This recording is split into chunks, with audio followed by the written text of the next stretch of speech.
there may be one of these monsters right next to you, watching, about to destroy you now.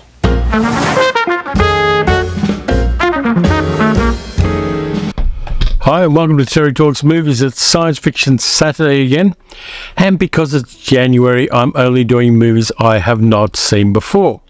And when it comes to science fiction movies, that is a difficult task, but I found two.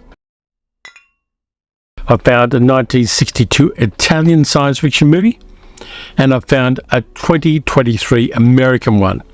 So let's get started with the Italian one. In English it's called Planets Against Us, and in Italian it's called I Pianeti Contro di Noi, which means the planets against us. It's an alien invasion movie of a very weird sort, and it combines a bunch of different stuff. You've got an alien invasion by androids or cyborgs. It's a little vague as to whether they're one or the other. And it also has a little touch of Fellini's La Dolce Vita about it, which makes it deeply weird. It could really have done with a little touch of Marcello Mastroianni, but that's not available. The story is kind of weird. A plane crashes in the Sahara Desert, and the son of a scientist is missing. He later turns up at a whole bunch of different military and scientific and space rocketry events where sabotage occurs, and they all occur within hours of each other all across the world. So this guy is everywhere all at once. His name is Robert, but when people talk to him he says his name's Branco, and he is, and we'll call him an android. He's an android from another planet who has come to Earth to find a secret formula for a paralyzing gas which Professor Bori in Rome has created. We know he's created a gas because we see him testing it on a capuchin monkey, which I didn't like that part. It is what it is for 1962. In order to get close to Professor Bori, he starts chatting up Professor Bori's girlfriend, whose name is Marina, and she's played by Maria Pierluzzi, and that's where the La Dolce Vita stuff comes in. He meets them at a sports club and then meets them at a party afterwards, and the party's very much got a touch of Fellini's La Dolce Vita about it in a really weird way. One of Marina's girlfriends, whose name is Audrey, played by Gianni Clare, takes a liking to Branco. He's tall, he's got spooky looking eyes. Audrey wants a piece of that. But Branco is kind of attracted to Marina in a weird alien cyborg android kind of way. And when Audrey takes him back to her apartment, he takes the leather glove off his hand, zaps her in the back, and she turns into a pile of ash because he's really, really radioactive. Which, if you're going to come surreptitiously to Earth and start asking questions about a paralyzing gas from a scientist, you probably don't want to be highly radioactive. Nonetheless, he is. Meanwhile, all the security agencies are tracking Branco, and it seems to be set slightly in the future from 1962 because there are some advanced technologies. There's a kind of live streaming that the police do with a camera box with an antenna on the top, which can be live streamed back to headquarters.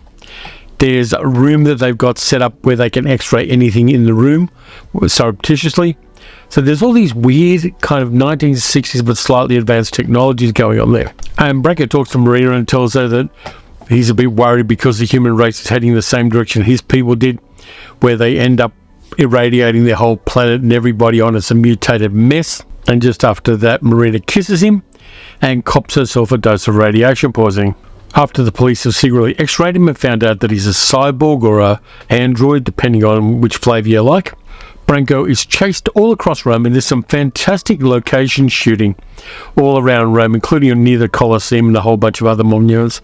They don't quite get to the Trevi Fountain, but they get adjacent to it. And everybody except the cops are driving sports cars because this is 1962 Italy, and it was illegal to make a movie where people didn't drive sports cars in 1962 in Italy, unless it was going to be a gladiator movie. Eventually the cops zap Branco with a ray gun, and he slowly disintegrates with his guts falling off the skeletal structure that he's got underneath, which is all metal. And the flying saucer takes off away from Earth, unsuccessful in their attempt to get the paralysing ray from Professor Bori. And right at the end, you get one of the police officers talking directly to the camera and passing on a warning to the human race that aliens are out there. Some of them are good-looking roosters, but don't trust them and be very, very aware. This movie is deeply weird. There are a whole bunch of Italian science fiction movies in the 1960s. I'm going to do more of them on the channel in the future, which have a very much different feel and very much a different style than American or English science fiction movies of the time. Apart from having dubbed voices and Italian actors, the production designs are very different. The way that stories are told are very different.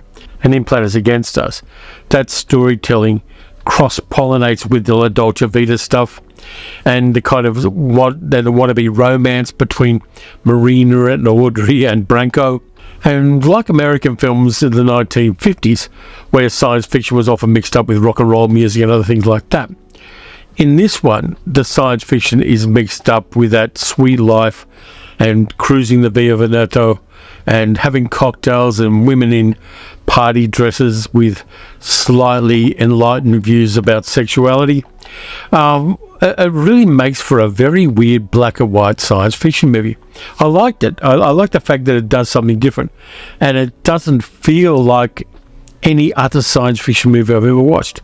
I don't think it's fantastic as science fiction. I don't think it's fantastic as a movie.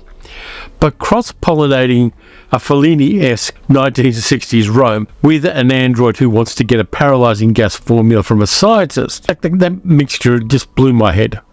I think it's a lot of fun to watch. It can be found around the place. I don't know whether there's a copy on YouTube. I wasn't able to find a physical media copy anywhere, but I know it has been on several streaming services at various times, and you can buy it on Prime Video for $1 or $2 to watch. But Italian science fiction movies, again, outside the normal stuff I watch, and the dubbing isn't always the best in it, and I wasn't able to find a subtitled version, which of course is always my preferred option. But you should try to check out Planets Against Us, if only for that weirdness and the combination of kind of cocktail culture and an android that people don't realize is an android, and who, if he touches you with his bare hand, will almost instantly, well, within a minute, disintegrate you into something very icky. It's weird, it's mad, it's of its time in the best possible way. If La Dolce Vita wasn't a 3-hour movie, I think this one would be a double feature where you front load with Planets Against Us, and then you watch La Dolce Vita immediately afterwards. So that's my recommendation for that one. The second movie from 2023 is a low-budget American science fiction movie with some fantastic acting in it, a really interesting plot line, and it has been called by a couple of critics lo-fi science fiction, by which they mean it doesn't have enormous special effects budgets, it doesn't have pew-pew zoom-zoom spaceships or anything like that.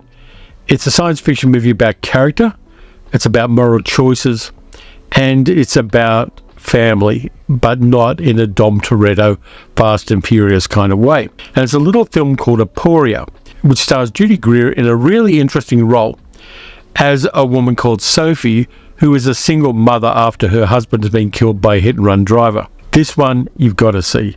It doesn't sound like it's good science fiction, but it really is. Aporia, by the way, is a Greek philosophical term meaning puzzlement or a dilemma. And this movie was directed by Jared Moshe. It is definitely about a dilemma and a puzzle. Sophie, played by Judy Greer, is looking after her daughter Riley. Her husband's been killed in a car accident where the guy who hit her is still going through court, and she has to keep going and giving witness statements and things like that. It's dragged on for 8 months. She works as a nurse. She's trying to keep her daughter on track, where her daughter's lost all of her passion for science. She's arguing with her mother. They just haven't connected, and the loss of her husband Mal has really messed up her entire life and her relationship with her daughter. Now, Mel's best friend is a migrant called Kabir, played by Payman Mardi. And Kabir, like her husband, is a physicist. Her husband was a technical engineer, and Kabir is a physicist. And Kabir and her husband Mal were working on a project in Kabir's spare bedroom. At first they thought they wanted to make a time machine, but they found out during their researches that they couldn't make a time machine. What they could make is a machine that will send a particle back through time to a certain time and place. And when the particle reaches that time and place, it'll explode into energy. And what the guys realized is that what they can use that as a time gun. They can send it back to an exact location, have the particle appear in the brain of someone, and kill them. Sophie, trust me. Please. We can save Mal. This machine is a gun that can fire a bullet into the past. All we need is a target. Kabir originally wanted to do this to rescue his family who died in his home country, but the machine won't reach back in time that far. So he talks to Sophie and tells Sophie that he can send the particle back in time and kill the man who hit her husband with his car before he does that, and essentially rescue Mal from being dead for 8 months and put them on a different timeline where Mal survives because the guy that killed him died earlier.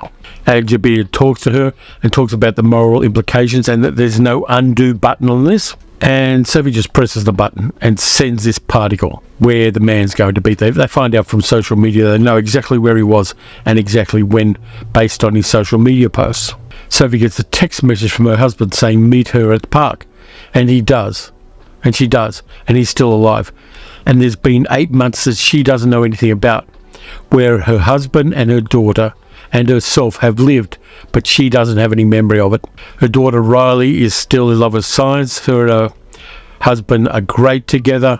Riley and her husband are fine. Everything that was horrible about her life for the 8 months just simply doesn't exist anymore. But Sophie's a nurse, and she worries about the widow of the man she killed with the time bullet. And so she does a bit of Google foo and finds out that they've been thrown out of their home because when he died, they couldn't pay the mortgage, and she's working in a diner now late at night and living in a really rundown apartment. And Sophie wants to try to find a way to help this woman, whose name is Kara, and she has a daughter roughly the same age as Riley, who has MS.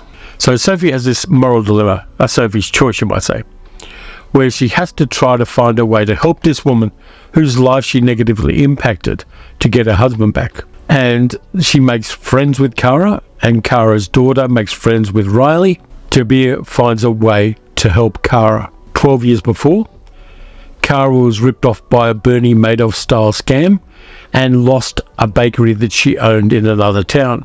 Jabir and Sophie get together and decide if they kill this scam guy who scammed a lot of people and who was going to die 2 years later anyway, they can improve Kara's life and help her daughter who needs a lot of medication that Kara simply couldn't afford in their timeline. And so they decide they're going to kill off this scam artist, and they do, but there are repercussions that they could never have predicted, and that then leads them to a final moral dilemma on how to fix this problem and the risks and the potential losses that they will suffer if they choose to fix this problem, which goes to the heart of their family and goes to the heart of their moral code and their belief in who they are.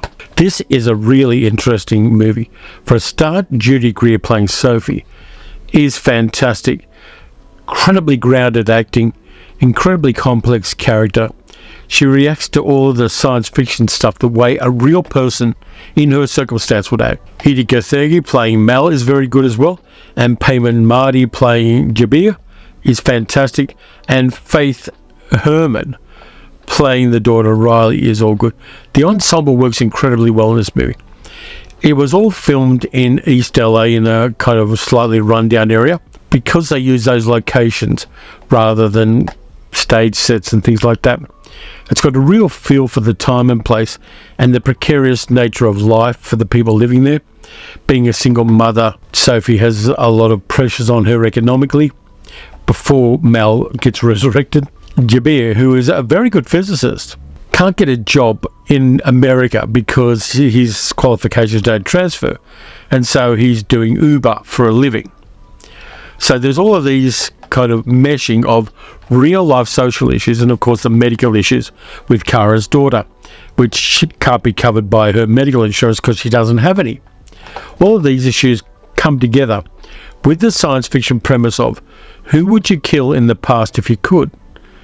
And would you take the risk of it changing everything about your life if you did? It's a good moral question to ask. And the movie is satisfying in its resolution. It doesn't tell us exactly what happens right at the end. I don't mind that it didn't.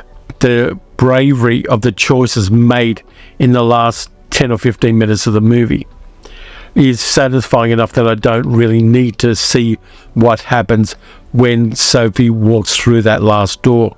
I love science fiction movies like this.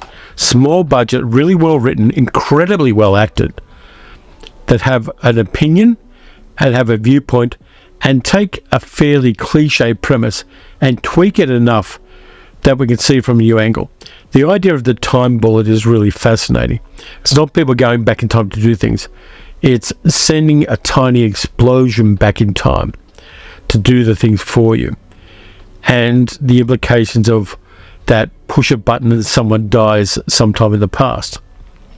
And the weight of the moral questions that raises are really well dealt with in this movie. I just love low budget science fiction movies that make you think much more than many much larger, much more showy, much CGI heavy movies do. I'm not sure that there's even a scene in this movie that has any kind of real special effects work in it. There is a scene where a woman's shirt changes colour as the timeline changes, which may have been done in post-production with a bit of colour tweaking. But there's no showy science fiction special effects in this. A button is pressed on a keyboard attached to an old CRT monitor and things change and a little puff of smoke comes out of the machine. That's it. It's a refreshing thing to see when most creators, particularly with large budgets, think that science fiction requires enormous special effects. It doesn't. It requires an idea. It requires that idea to be delivered like a time bullet into the center of your head to go pow. Aporia is one you should see. I believe it's on some streaming services at the moment. I'd really like to get a physical copy of it, and I hope I can. I don't care if it's just DVD, it doesn't matter. For me, the movie is the thing in this one. And Judy Greer, who's been working for decades, doing really good, solid, grounded character work, gets to shine in this movie. And if there's any awards that she's up for, I'll be disappointed if she didn't get them. She really does give us a complex and ultimately a hopeful character. The humanism and the humanity of this movie is really interesting for me as well. So you should check out Aporia. Totally worth your time. And it will stay with you for days after you watch it. There's my 2 science fiction movies I haven't watched before. It's getting increasingly hard as the month goes on. So if you enjoyed this video, please like, subscribe, hit the notification bell. Tell your friends about the channel. I could always use more subscribers. You can support the channel through the channel YouTube page. You can also become a patron at patreon.com/TerryTalksMovies. Next up, I've got another science fiction movie. I don't normally do them on the Monday video. Sunday if you're in the slow part of the world. But I've got a new science fiction movie that I've been urged to see and that I really want to see. And it's getting good reviews and there's a lot of fun apparently, which I'm going to see on Sunday. But I will get that video out for Monday for you. And until then, watch some good movies, watch some bad movies. Watch some movies you haven't seen before, even if you have to scramble like hell to find them. And I'll catch you next time.